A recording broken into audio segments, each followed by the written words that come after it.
Ratio proportion का एक खास क्वेश्चन है। इस क्वेश्चन में बोला जाता है कि 4 नंबर आपको दिए गए हैं और प्रत्येक नंबर में हम एक निश्चित संख्या को जोड़ देते हैं तो प्राप्त संख्याएं समानुपाती होती हैं। ये क्वेश्चन एग्जाम में बहुत पूछा जाता है। ये एनटीपीसी 2021 में पूछा गया है और इस तरह के क्वेश्चन एसएससी सीजीएल में तो बहुत आते हैं। अच्छा, एसएससी सीजीएल के हिसाब से इस क्वेश्चन को देखा जाए तो ये बेसिक लेवल पर है। इसके ऊपर एक लेवल और बनता है और वो लेवल हम तभी बना सकते हैं जब इसकी शॉर्ट लॉजिक हमको पता हो। प्रॉपर तरीके से ये सवाल बड़ा मुश्किल हो जाता है। कैलकुलेशन मुश्किल क्या, कैलकुलेशन बहुत हो जाता है। तो देखो क्या बोलते हैं कि 4 संख्याएं हैं, 4, 10, 12 और 24।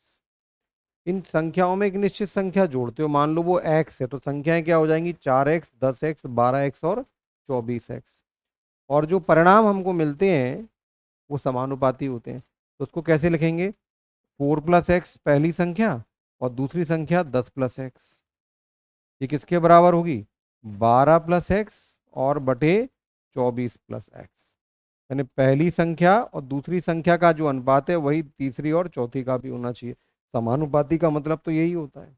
अब आपको बताना है x का मान क्या है। सीधे सीधे बात करें तो आप क्रॉस मल्टीप्लाई करोगे, क्वाड्रेटिक इक्वेशन बनाओगे, काटाकूटी करके x का मान निकालोगे।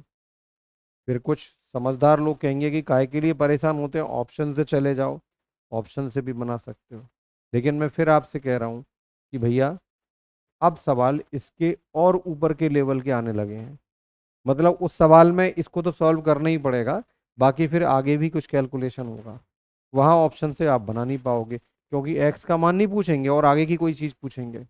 तो ऐसी स्थिति में क्या लॉजिक है, तो एक बहुत प्यारा छोटा सा लॉजिक है, आप समझिए और उसको आप समझ जाएंगे तो बहुत फायदे में रहेंगे। देखो 4 और 6, 10 का अंतर कितना है, 6।